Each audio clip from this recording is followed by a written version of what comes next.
বন্ধুসকল, আপোনালোকৰ খবৰ কেনে? নিশ্চয় ভালেই চাগে। সদায় সুস্থ থাকক আৰু সবল হৈ থাকক আৰু মোৰ নতুন নতুন ভিডিঅ'সমূহ উপভোগ কৰক। বন্ধুসকল, মকৰ সংক্ৰান্তি এই উৎসৱক ভাৰতবৰ্ষৰ বিভিন্ন ৰাজ্যত বিভিন্ন নামেৰে জনা যায়।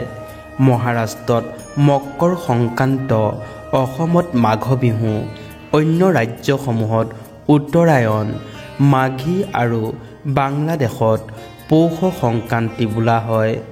মকৰ সংক্ৰান্তি উৎসৱ হিন্দু দিনপঞ্জীত সূৰ্য দেৱতাক উৎসৰ্গিত কৰা এটা উৎসৱ।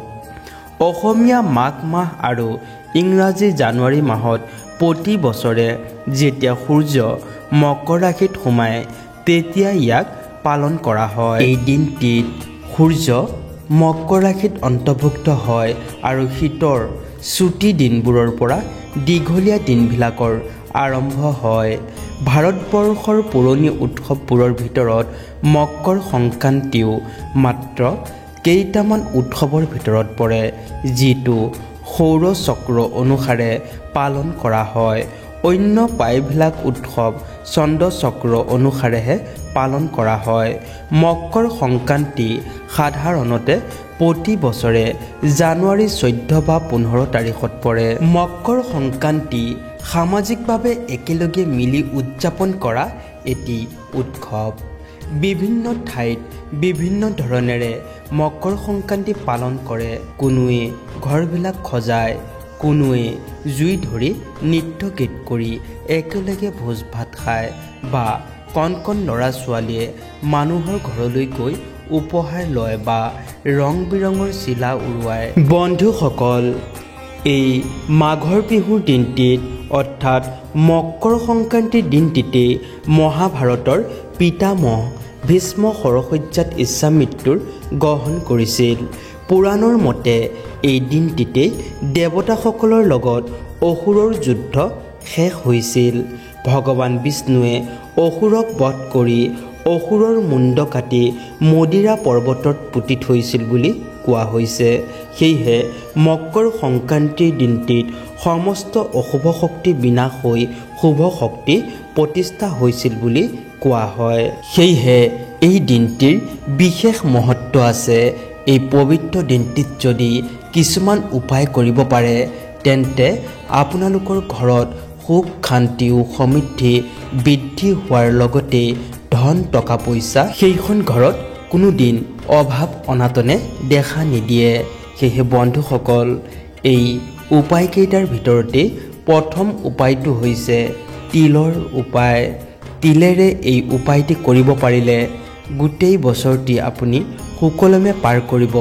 ভগৱান লক্ষ্মী নাৰায়ণৰ কৃপাত আপুনি সকলোতে উন্নতি সাধন কৰিব পাৰিব। ভাৰতত বছৰ বছৰ ধৰি তিলৰ ব্যৱহাৰ হৈ আছে। পৰম্পৰাগত কিছুমান উৎসৱত তিলৰ ব্যৱহাৰ কৰা হয়। সুস্বাস্থ্যৰ বাবে তিলক বহুলভাৱে ব্যৱহাৰ কৰা হয়। তিলৰ তেল ভাৰতত আয়ুৰ্বেদিক ক্ষেত্ৰত অতি দৰকাৰী এক ঔষধি গুণসম্পন্ন সামগ্ৰী।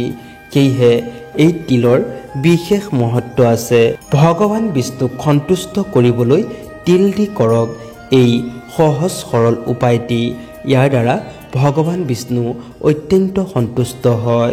ইয়াৰ ফলত সকলো দুখ কষ্ট বিনাশ কৰে আৰু সুখ শান্তি সৌভাগ্য বৃদ্ধি হয়। এই মকৰ সংক্ৰান্তিৰ অমৃত যুগৰ সময় হৈছে ৰাতিপুৱা 6:30 পৰা ভাটিবেলা 5:30 পৰ্যন্তলৈ। আৰু এই অমৃতৰ সময়ত পুণ্য স্নান দান ধ্যান খুবেই শুভ বুলি মনা হয়।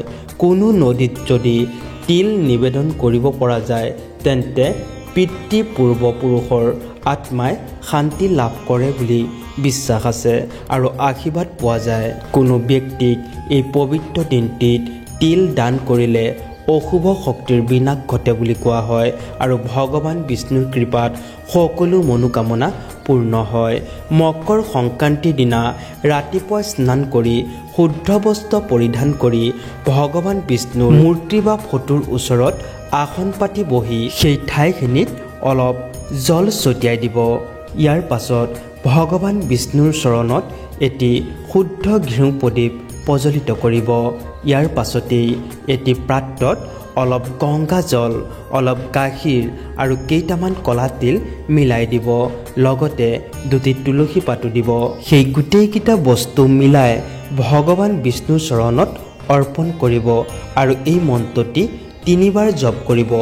ওম বিষ্ণু, ওম বিষ্ণু, ওম বিষ্ণু 3 বাৰ উচ্চাৰণ কৰি আপোনাৰ চাৰিদিশে কম কমকৈ সেই জলখিনি ছটিয়াই দিব। তাৰ পাছত ভগৱান বিষ্ণুৰ চৰণত এটি নতুন অৰ্থাৎ শুদ্ধ তামৰ পাত্ৰ ৰাখিব। সেই তিল থকা গংগাজলখিনি 11 বাৰ সেই তামৰ পাত্ৰটিত অৰ্পণ কৰিব। আকৌ বেলেগ এটি মন্ত্ৰ উচ্চাৰণ কৰি কৰি 11 বাৰ সেই তামৰ পাত্ৰটিত থব। সেই মন্ত্ৰটি হৈছে ওম নমো ভগৱতে বাসুদেৱায়। এই মন্ত্ৰটি যেইবাৰ উচ্চাৰণ কৰিব সেইবাৰেই সেই নতুন তামৰ পাত্ৰটিত থৈ যাব। তাৰ পাছত ভগৱান বিষ্ণুৰ ওচৰত অৰ্পণ কৰিব আৰু ভগৱান বিষ্ণুক আৰতি কৰিব। প্ৰসাদ হিচাপে বাতাচা দিব পাৰিব আৰু সেই প্ৰসাদৰ ওপৰত তুলসী পাত অৰ্পণ নিশ্চয় কৰিব, কাৰণ তুলসী পাতৰ অবিহনে ভগৱান বিষ্ণুৰ পূজা অসম্পূৰ্ণ। সেয়েহে এইটো কথা অৱশ্যেই মনত ৰাখিব যে ভগৱান বিষ্ণুক পূজা প্ৰাৰ্থনা কৰিলে বা নৈবেদ্য দিলে সেই নৈবেদ্যত এটি হ'লেও বা দুটি হ'লেও তুলসী পাত দিবই দিব, নহ'লে ভগৱান বিষ্ণু অসন্তুষ্ট হয় আৰু সেই পূজা অসম্পূৰ্ণ হয়। গতিকে এইটো কথা সদায় মনত ৰাখিব আৰু ধ্যান ৰাখিব, তেতিয়াহে ভগৱান বিষ্ণুৰ অশেষ কৃপা লাভ কৰিব। পূজাৰ শেষত সেই তিল থকা গংগাজলখিনি কোনো বৈ যোৱা নদীত উটুৱাই দিব। যদি বৈ যোৱা নদী ওচৰত নাই তেনেহ'লে সেই জলখিনি তুলসী তলতেই দিব পাৰিব। ইয়াৰ ফলত আপোনাৰ সকলো মনোকামনা পূৰণ হ'ব, ভগৱান বিষ্ণু প্ৰসন্ন হ'ব, মা লক্ষ্মী সেইখন ঘৰত বাস কৰিব। মা লক্ষ্মীৰ আশীৰ্বাদত সৌভাগ্য বৃদ্ধি হ'ব, লগতে সুখ শান্তি আৰু ধন সম্পত্তি দুগুণ বৃদ্ধি পাব। বন্ধুসকল, আজিলৈ ইমানেই। যদি এনেধৰণৰ ভিডিঅ' আপোনালোকে আগতেই পাবলৈ বিচাৰিছে তেনেহ'লে মোৰ এই চেনেলটো ছাবস্ক্ৰাইব কৰি দিব আৰু লগতে থকা বেল আইকনটো টিপি দিব।